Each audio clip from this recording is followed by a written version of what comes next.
AJay the CEO here, and I just wanted to do some quick questions to a bunch of comments that I've been getting. So I want to try and hammer out as many as I can. First question I got is from Philip Sadiq. I'm sorry if I pronounced your name wrong. One of the questions he had on installing an extra NVMe drive, which it seems like a lot of y'all like that video. I talked about some other stuff I'm gonna do with that, but he had a quick question of how do you make the NVMe drive in DaVinci Resolve your cache drive? And then he asked another question: do you know how to use the DIMM 0.2 slot on the ROG Zenith Extreme board? All right, so let's go ahead and hammer out the first one. Pretty easy here. Let me get my screen over here set up. All right, so I'm here in DaVinci Resolve, and this is really easy. This is, and let me show you my drive here.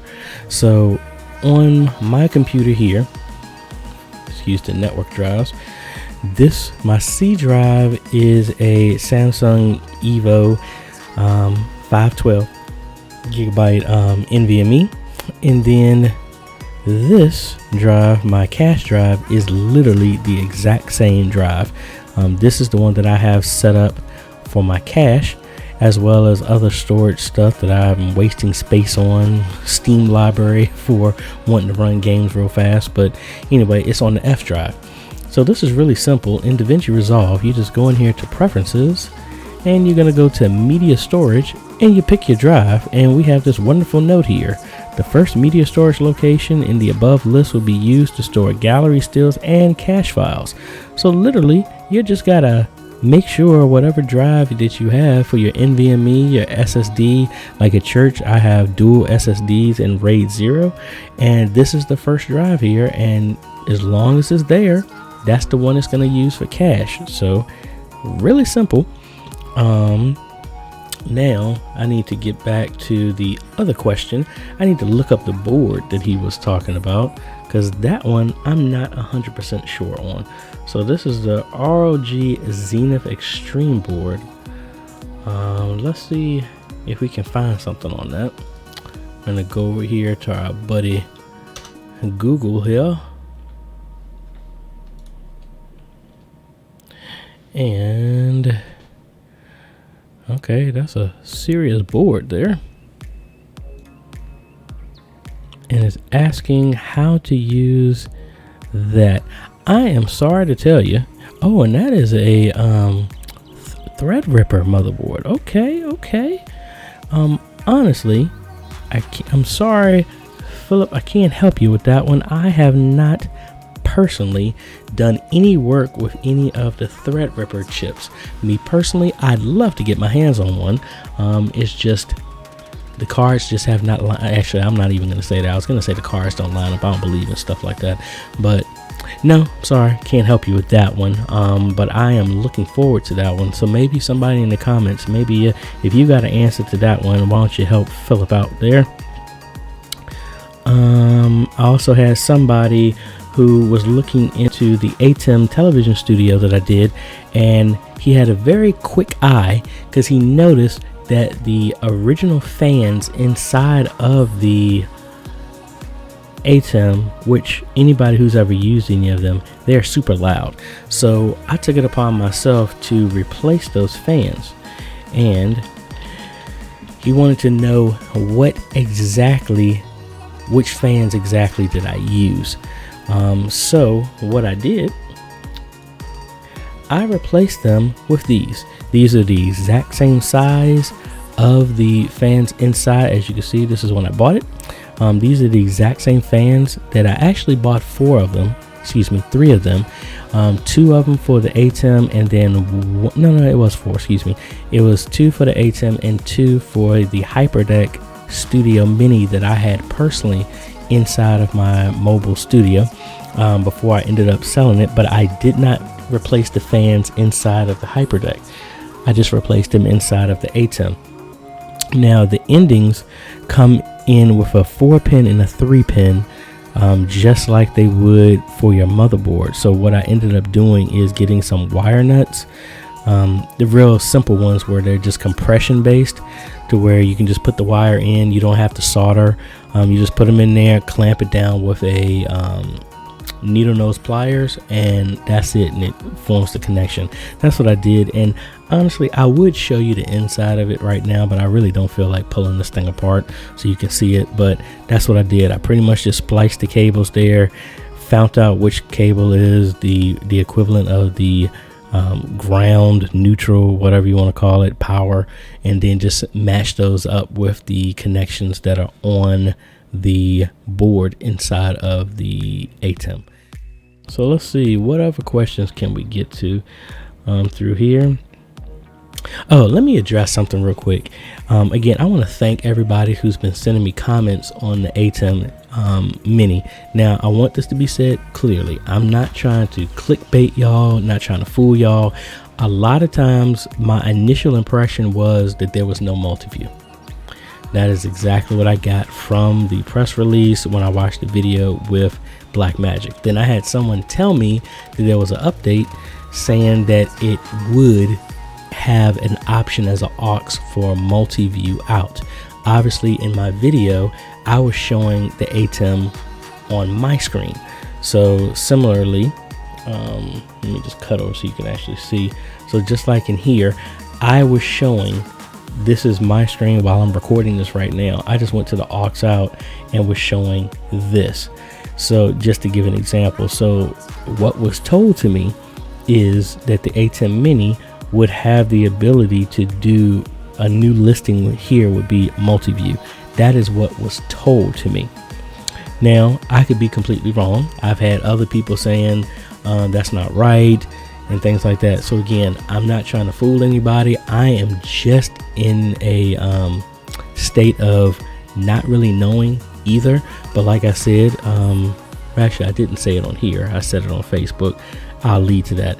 We're going to get our hands on the ATEM Mini, so we don't have to worry about secondhand comments coming back from Blackmagic, from y'all subscribers, y'all in the community. I want to get my hands on it so that there's no question that we know exactly what is going to go on with it. So again, just let y'all know, there's no confusion, there's no clickbait. I just report whatever was told to me, and we're going to find out 100% truth once we get our hands on it, or when more reviews come out. All right. Another comment that I got is for my original mini dedicated streaming PC that was running the Ryzen 3 2200G. And the question was, can this CPU stream 1080p at 60 frames a second? And the answer is yes, it can, because that's what I was using it for. So for example, if I go over here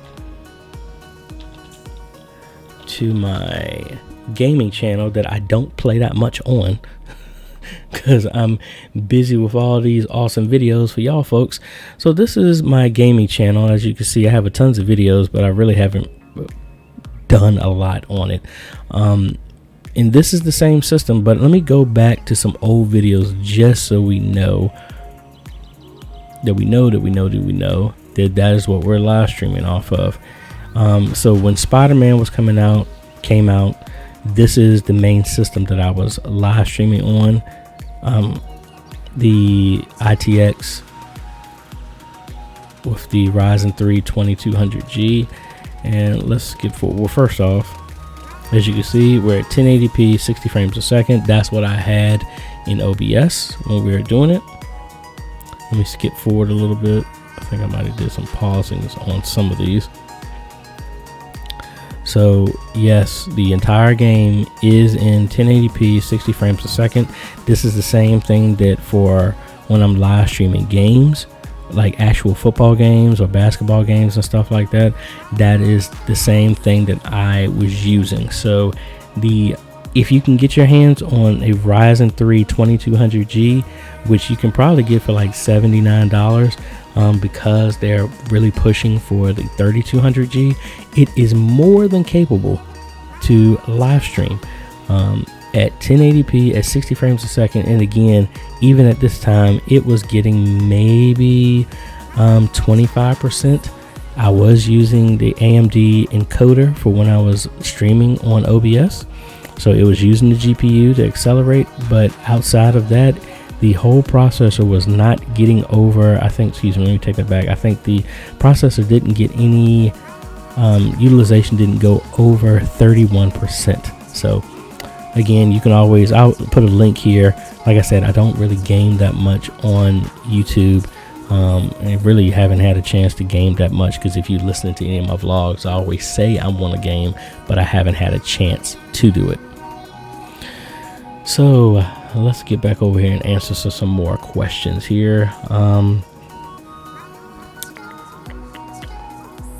Had somebody was asking, they were having some issues with their Blackmagic deck link and having some problems with that, and they wanted to know what the best settings are. So let me, speaking of the ITX system, let me remote over here so you can actually see it, because I have the system on right now.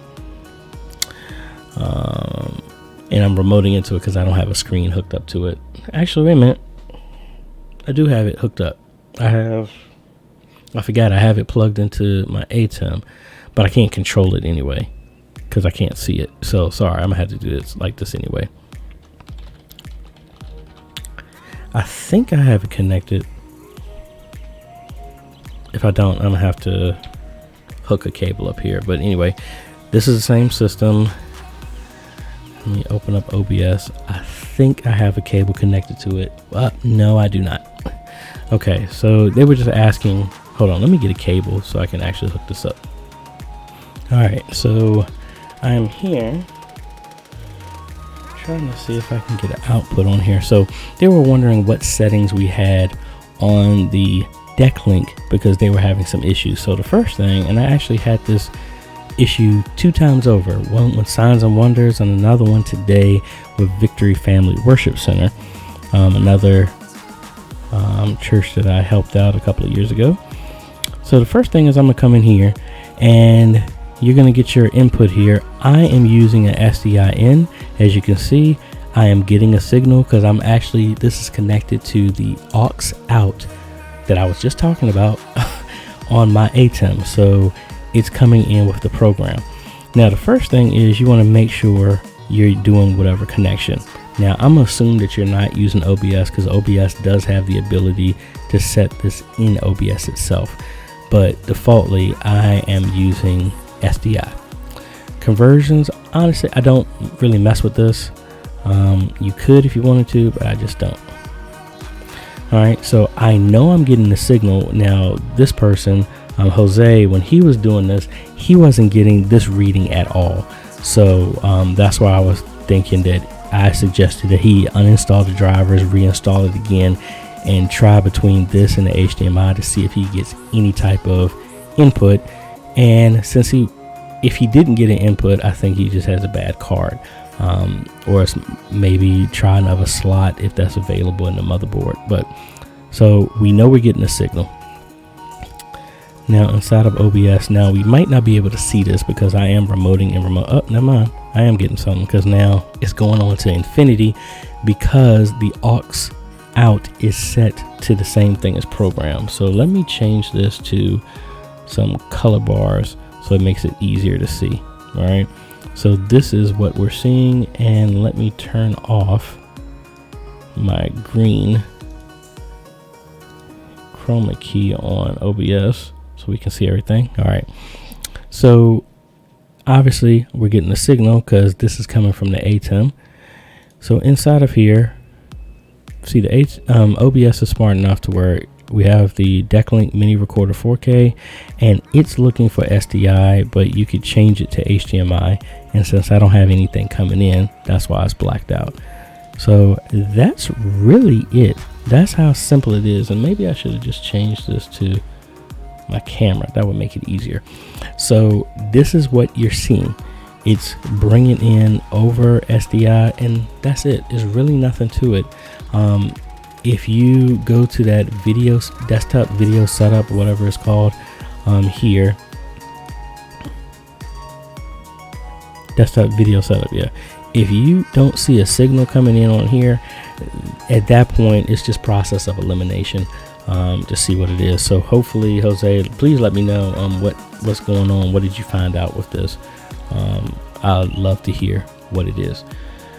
All right, so let's now move on to another question here.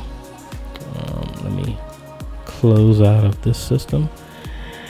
And all right, I had somebody, Wei Xiao, was saying, hi, as you mentioned that a PC or laptop will see the ATEM as a webcam, what is the minimum PC laptop power that you would need to drive the video broadcast? Honestly, well, and he said, for example, an i5 computer with 8 gigabytes of RAM, if it's necessary for less computer. Honestly, I really don't know what the answer is yet. That's what I really want to test out. I would assume the whole process is that the ATEM will be pushing over your mix as a webcam, and a webcam is not that intense. Now, you still will need to compress that signal and encode it and send it online. So I don't know what the compression settings are. I don't even know what the capture resolution is going to be with this ATEM. Hopefully it's not like the web presenter where it's only 720p.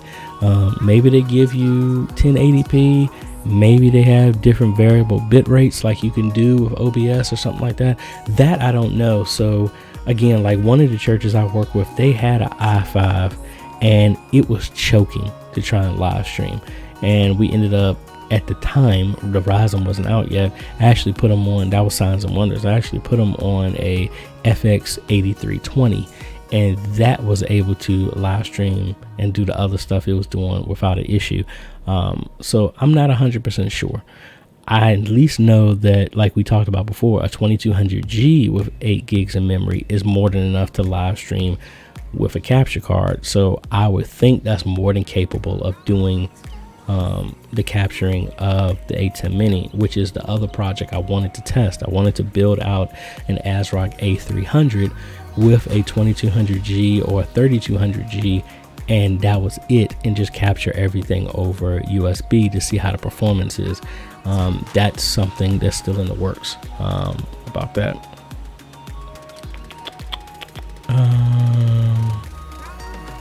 Again, a lot of people have been asking me about the extra NVMe drive with, I got it over here,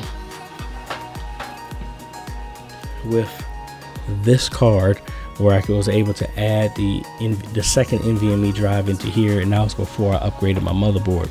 Now, I don't want to be too technical because honestly, a lot of it I don't understand 100%, but mainly when you're using this type of an adapter, it takes up an extra lane in your the PCIe lanes on your motherboard. This is at the point where you really need to read into your motherboard to see what happens when you use one of these, because when you use this, like for example, if you had every PCI slot used up and then you use one of these, it's going to knock one of those out, I believe. So that's why some people said they've been using it and it's not working. When I used it, the only thing I had in my computer was my graphics card. So my motherboard had 3 PCIe 16 slots. So by me using another one, it was it just allowed me to use it. So some people, if you have all your slots used up, it might not work. But at this point, that's where you really need to look up your motherboard to see if it will work.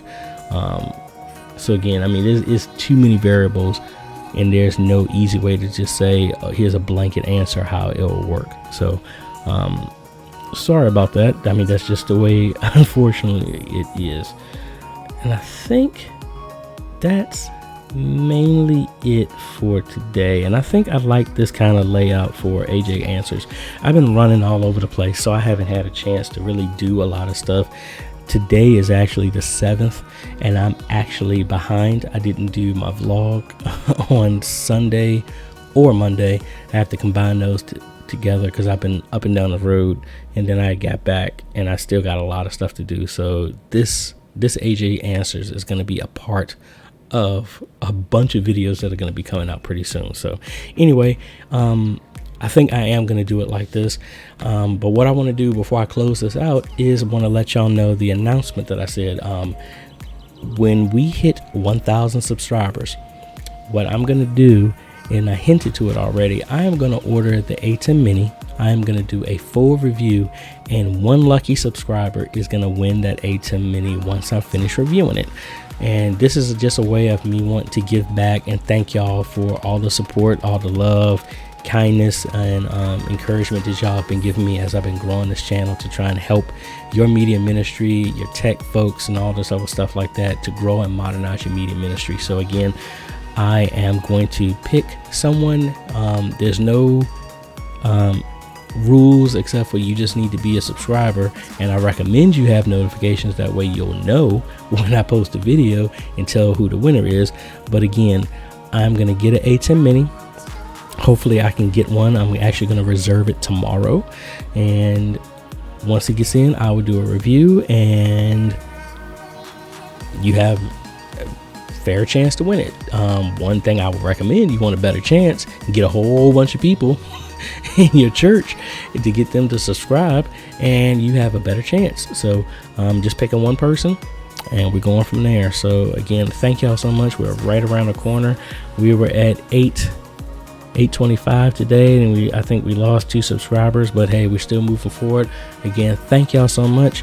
And if you like this type of content, I would appreciate a like, consider subscribing, and hit that bell. That way you get notified when we come out with other videos to help modernize your media ministry, tech reviews, strategies, and all that other fun stuff. This is AJ the CEO, and we will see you on the next video later.